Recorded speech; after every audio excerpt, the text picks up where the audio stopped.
우리 한국 교회가 우리의 몰골이 어쩌다가 이렇게 초라해졌는지 이번에 주제가 주여 어찌하오리까 하는 주제를 걸었는데 우리의 모습이 참으로 안타까운 그런 모습을 금할 수가 없습니다. 한국 교회는 한때 우리 민족에게 희망이었습니다. 그리고 길이었습니다. 그리고 우리 한국의 유산이었습니다. 하나님 우리 민족 사랑해서 우리 민족이 가장 필요로 할 때 복음을 이 땅에 심어주셨습니다. 참으로 우리 민족이 암울했을 때, 암담했을 때, 그래서 우리는 1885년을 잊을 수가 없습니다. 우리 민족은 눈이 어두웠습니다. 가장 가까운 일본과 중국과 소련만 있는 줄 알고 살아갈 때, 이 세계가 넓은 줄도 모르고 살아갈 때, 아주 가난하고 무속에 찌들어가지고 운명론으로 살아갈 때 하나님은 우리 민족에게 복음을 들려주셨습니다. 그건 복음이었습니다. 복음을 받아들이면서 우리 민족은 비로소 눈을 떴습니다. 세상이 넓다는 것을 알았습니다. 민족이 무언가를 알았고 나라가 무언가를 알았습니다. 우리 자신을 발견해냈습니다.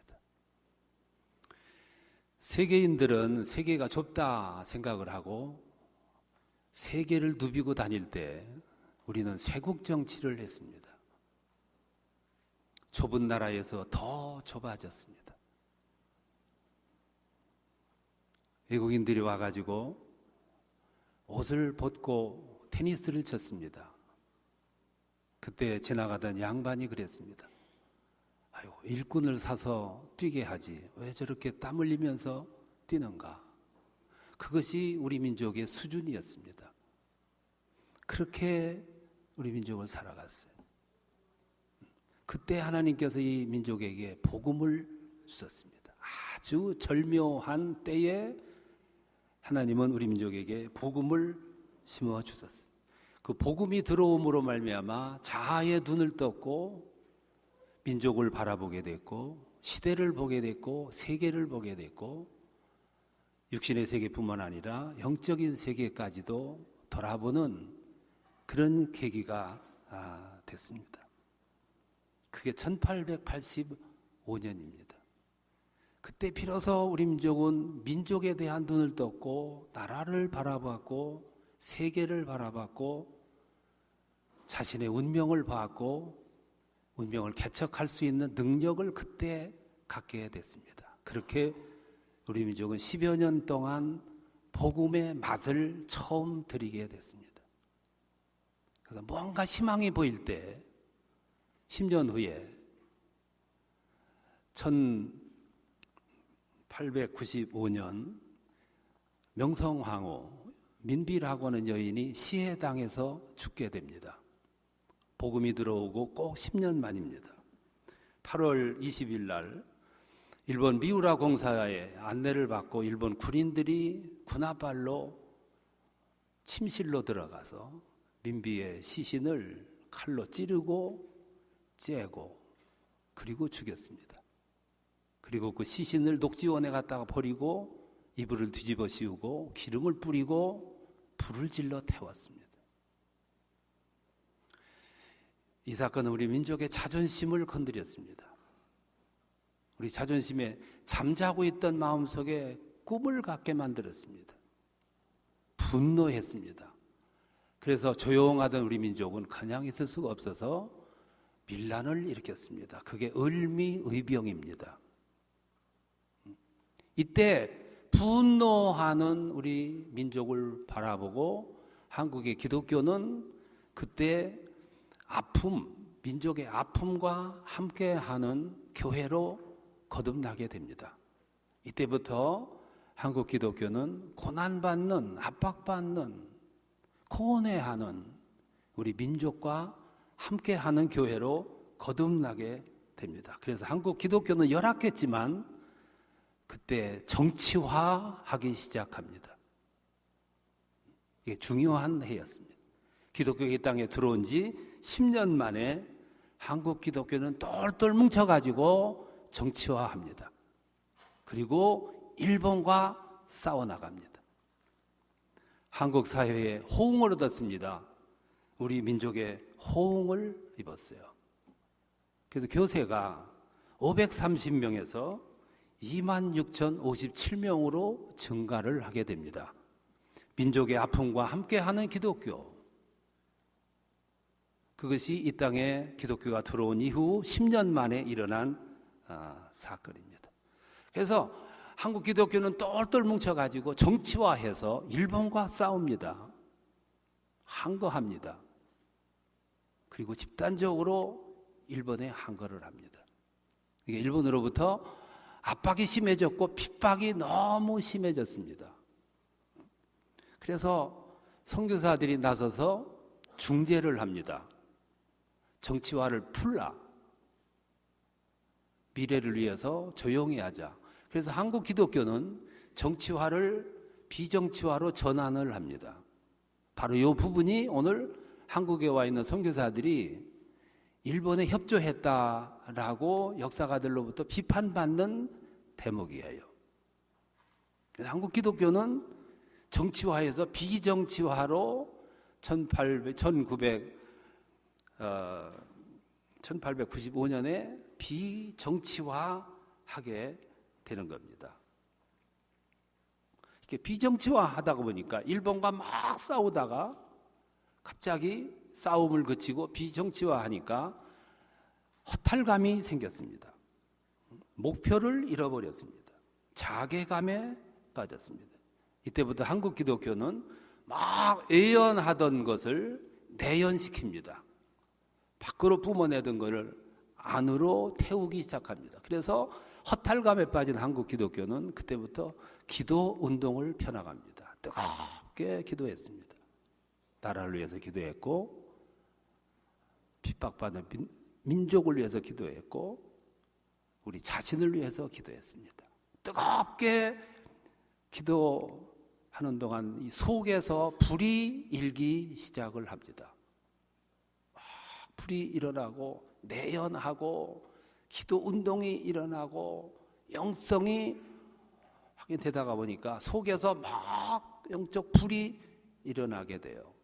그래서 2년 후인 1907년도에 영적 각성 운동이 일어나는 겁니다.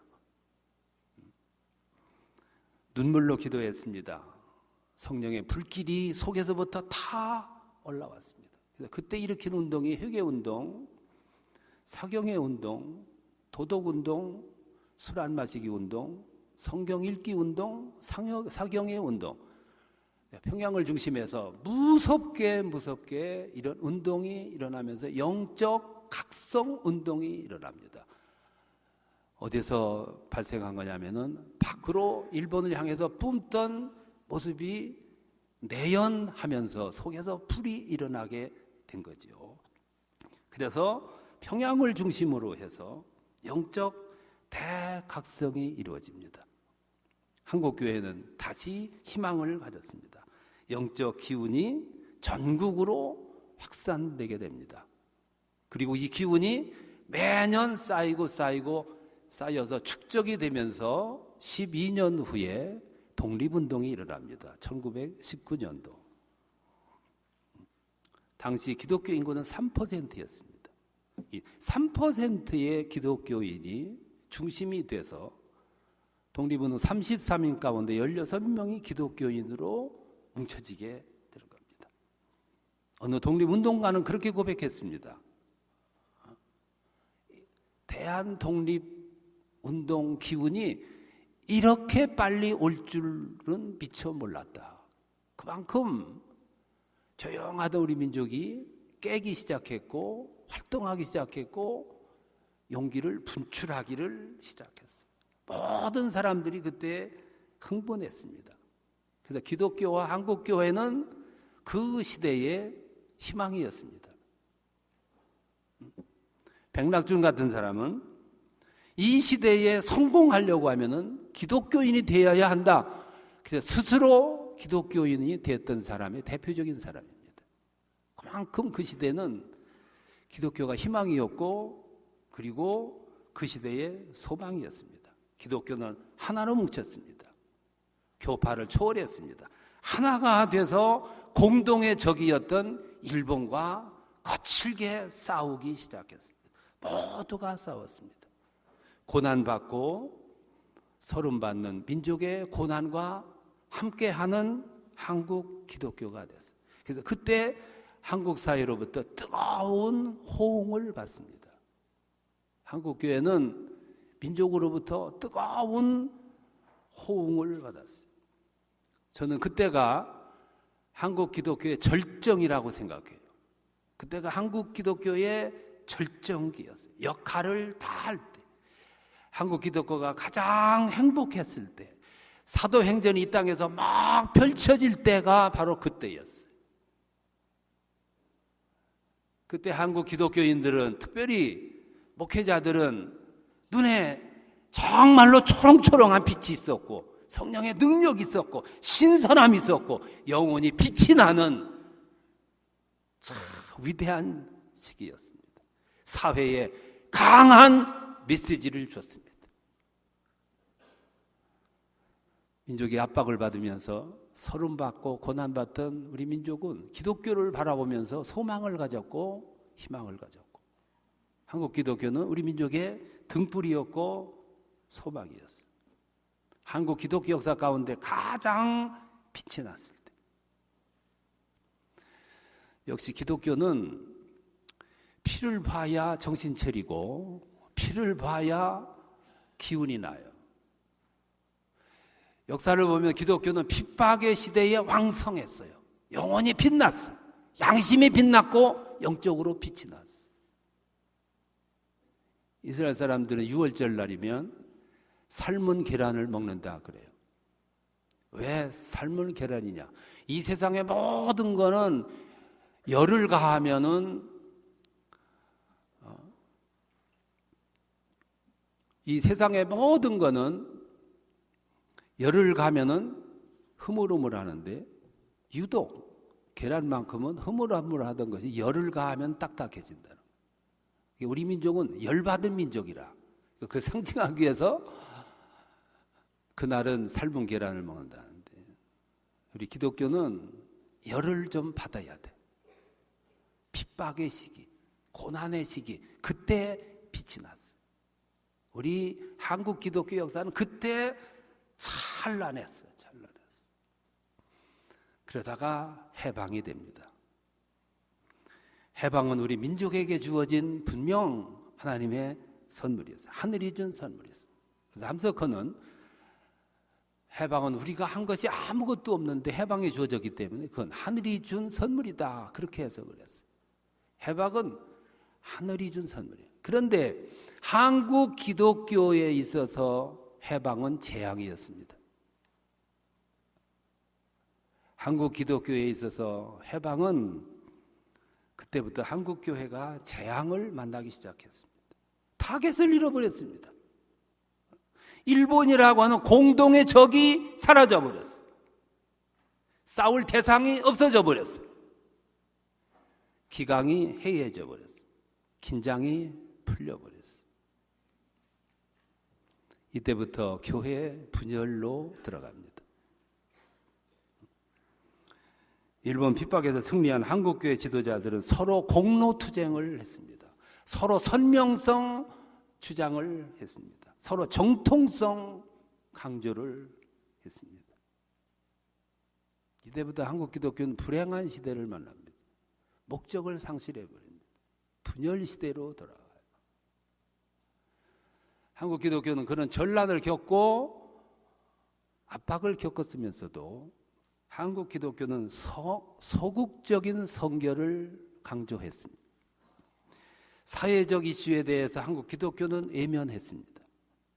그러면서 금식 기도하고 뜨겁게 기도하고 개인 구원에 한국 기독교의 초점이 거기에 맞춰지기 시작해요. 그때부터 우리 교회, 우리 교단, 우리 신학을 강조해요. 우리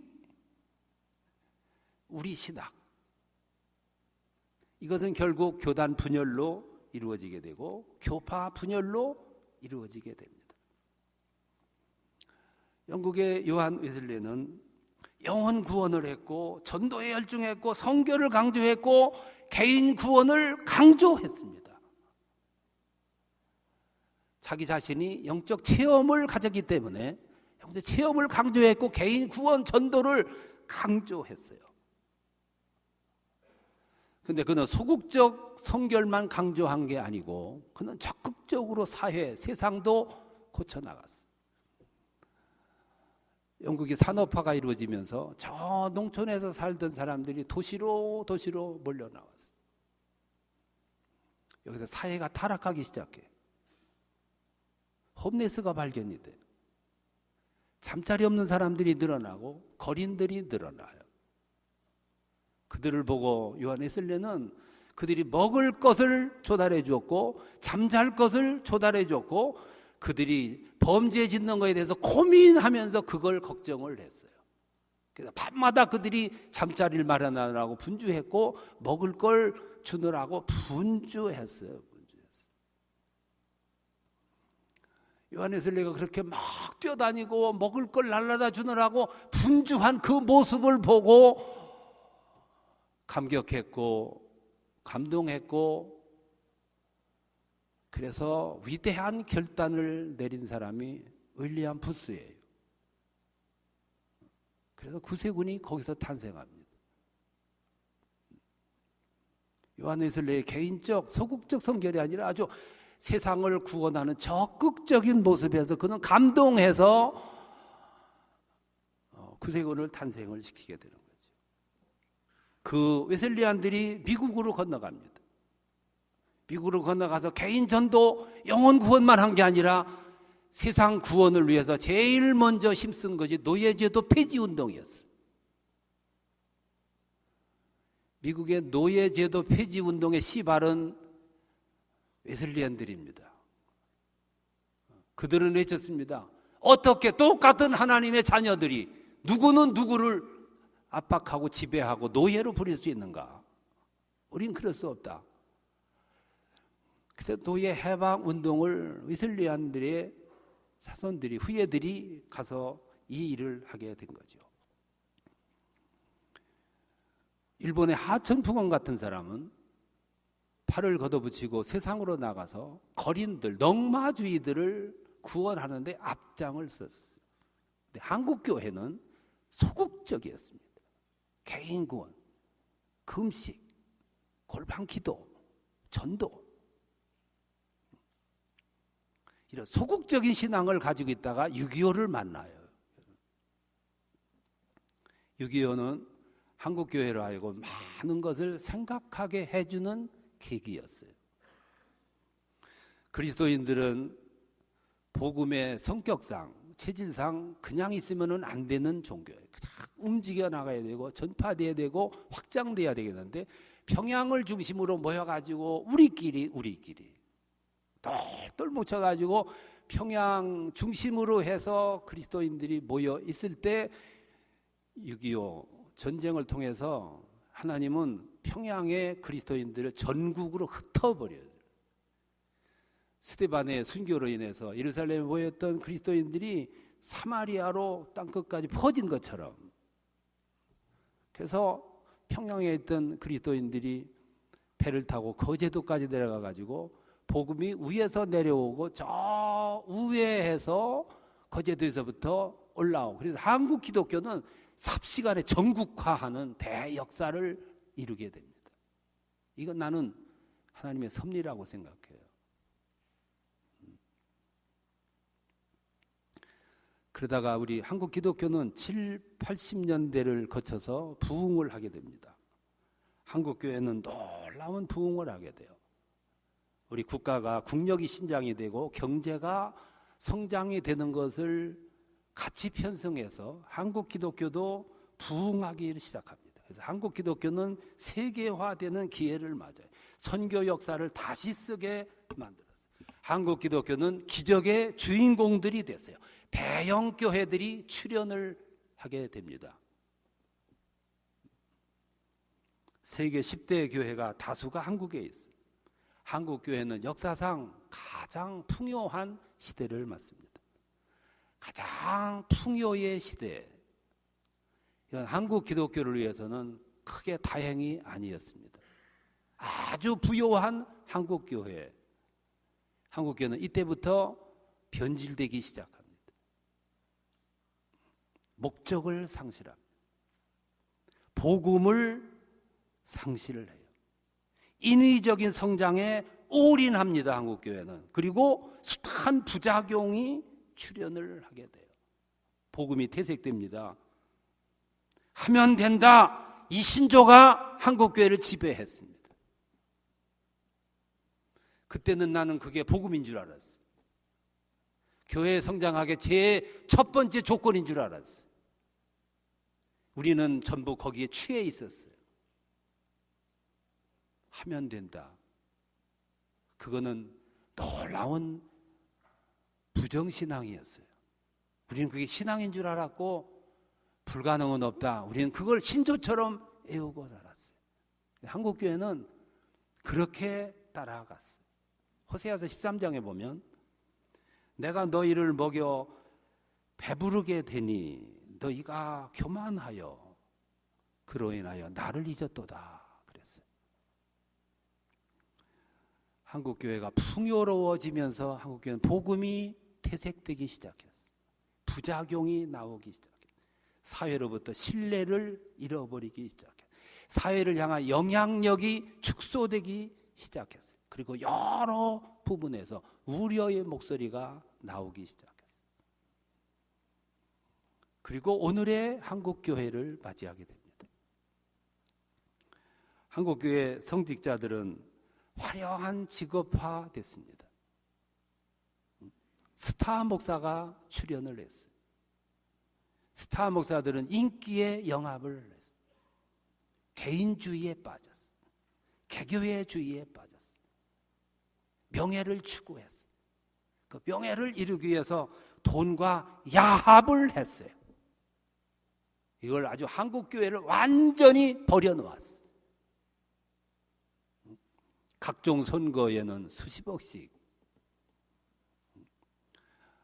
어떤 교회는 수억씩을 유용하는 교회도 발생하고, 한국교회 상상을 초월하는 환경으로 몰아넣었어요. 선거판은 사회의 부정을 초월했어요. 앞질러 나가기 시작했어요. 스타 목사들은 돈을 물쓰듯 했어요. 정치에 관여했어요. 정치에 줄을 대요. 정치 모임에 앞장섰어요. 정치인 후원을 노골적으로 우리는 추진해 줬어요. 한국교회는 구심점을 상실했어요. 한국교회를 전체를 아우를 수 있는 지도자를 우리는 갖지 못하고 있어요. 이거 참 불행한 현실이에요. 한국교회 단체가 많은데도 불구하고 어느 단체도 아우를 수 있는 능력을 상실해버렸어요. 안티 기독교가 기독교인들이 출연을 했어요. 안티들의 도전 앞에 한국교회는 속수무책이에요. 안티들은 기독교 내부의 고민스러운 약점들을 다 가지고 있어요.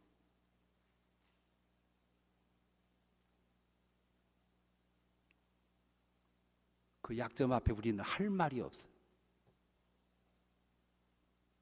그들은 우리의 치부를 다 가지고 있어요. 그리고 협박을 해요. 협박을 잠재우려면 상당한 돈이 들어가야 돼. 이게 오늘 우리들의 현실이에요. 오늘 한국교회 대다수 목회자는 건전해요. 아주 건전해요. 아주 건전해요. 몇 주 전에 작은 교회 목회자들을 초청을 해가지고 한국 복음주의 협의회에서 격려를 했어요. 신자가 20명, 30명이에요. 겨우 자립하는 교회들, 태반이 자립을 못해. 그럼에도 불구하고 그들이 나와서 얘기하는 걸 들어보면 아주 정체성이 분명했고 복음관이 확실했고 자기 주견이 뚜렷했어요. 아주 건강했어요. 우리나라 90% 이상의 목회자들은 건전해요. 건강해요. 지역사회를 위해서 섬기려고 노력을 해요. 복음에 충실하려고 애를 쓰고. 근데 몇 퍼센트 안 되는 교회들이, 일부 교회들이 끊이지 않는 스캔들을 양산함으로 말미암아 쌓아 올라가면 무너뜨리고, 쌓아 올라가면 무너뜨리고. 이게 오늘의 우리들의 현실. 이게 고민이에요, 고민. 어찌하오리까? 방법이 뭐가 있을까요? 저는 1907년을 참 소중하게 생각해요. 1907년은 시대마다, 어느 시대마다 한 번씩 태어나야 하는 해가 1907년이라고 생각해요. 영성을 회복하는 것밖에는 유일한 대화, 유일한 대안, 이것밖에는 없어요. 모두 제자리로 돌아가는 것밖에는 한국 기독교가 살아날 길이 없다는 거예요. 모두 제자리에 돌아가가지고 너를 보지 말고 나를 봐야 돼. 나를. 이 모든 책임은 너에게 있는 게 아니고 나에게 있어요. 나에게 있다고 고백할 수 있는 것은 영성 회복의 길밖에는 없어요. 영성 회복하는 길밖에는 나를 볼 수 있는 눈이 띄어지지를 않아요. 나를 봐야 돼. 이게 첫 번째 우리들이 대안이라고 보세요. 요한 웨슬레는 자기 자신의 믿음이 대단한 줄 알았어요. 그리고 저 미국 조지아주로 선교사로 가요. 가면서 그는 외쳤어요. 내가 거기에 가서 인디안들을 다 개종시키리라. 꿈이 컸어요. 꿈이. 자기 믿음이 대단한 줄 알았어요.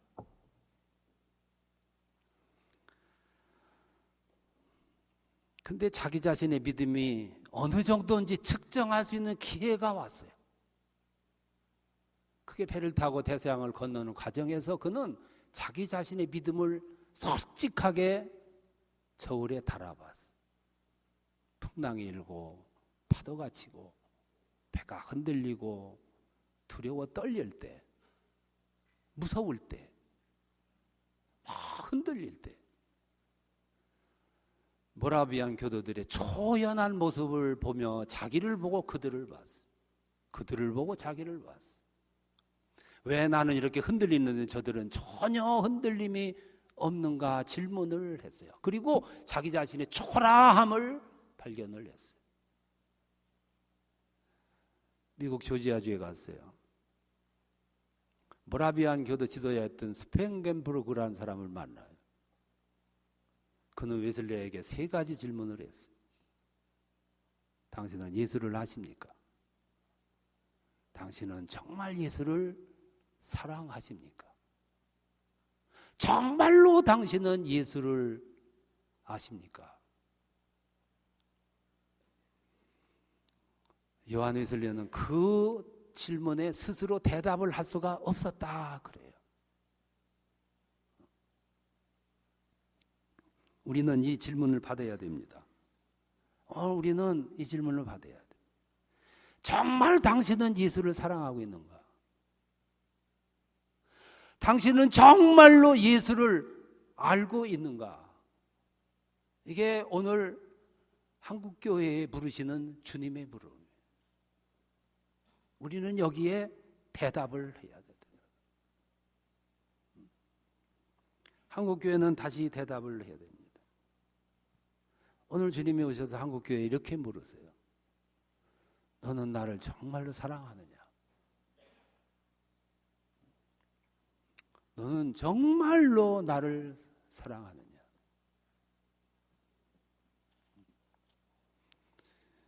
이 질문에 대답할 수 있다고 하면 우리는 다시 하나님께로부터 부름을 받을 거예요. 오늘 본문을 보면 주님께서 베드로에게 그렇게 물으셨어요. 네가 정말 나를 사랑하냐? 베드로의 대답은 확신이 없었습니다. 그렇지만 대답했습니다. 내가 주님을 사랑하는 거 주님이 아시지 않습니까? 그때 주님 그에게 다시 기회를 주셨어요. 내 양을 먹이라. 그 뒤로 베드로는 충천한 능력 가지고 사도로서 제자로서 할 일을 다 했어. 오늘 우리는 너무 허울이 좋아요. 요한에슬레가 가서 인디안들을 다 해심시키라. 이게 허울이에요. 허울. 자기 자신은 돌아다보지 않고. 우리는 허울 좋은 우리의 모습을 봐야 돼. 교회는 크게 지어놨는데 신자는 많은데 정말 너는 나를 사랑하느냐? 이번 기회는 나 자신에게 이 질문을 하고 내가 대답해보는 기회. 그때 우리 주님은 비로소 내 양을 먹이라. 다시 소명을 새롭게 하실 거예요. 그때 비로소 우리 사회는, 세상 사람들은 한국 교회를 새롭게 볼 거예요. 새롭게 신뢰할 거예요. 내 자신을 들여다보는 것처럼 더 중요한 게 없어요. 이제는 목회자로 돌아가야 돼. 정치하는 사람이 아니고 스타가 아니고 우리 목회자로 돌아가야 돼. 그때 우리 주님께로부터 제 신임이 주어질 거고 세상으로부터 제 신임이 주어질 거예요. 오늘 짤막한 시간만이라도 어찌하오리까? 그때 주님이 우리에게 음성을 들려줄 줄로 믿습니다. 한국교회는 여전히 우리 한국민족의 희망입니다. 이 희망을 되살리는 것이 사명이에요. 그때 하나님이 영광 받으시고 한국교회를 살리시고 한국교회는 다시 잃어버린 빛으로 이 세상에 빛이 되고 소금이 되고 소망이 될 겁니다. 이 일을 위해서 우리 모두 힘써서 주께 영광을 돌리십시다. 기도하겠습니다. 주님 고맙습니다. 우리 자신을 돌아다보니 참으로 부끄럽기 그지없고 우리의 몰골이 이렇게 초라하기 그지없음을 바라봅니다. 내가 문제가 아니라 내가 문제입니다. 내가 문제였습니다. 내가 교만했습니다. 내가 다시 되기를 위해서 기도합니다.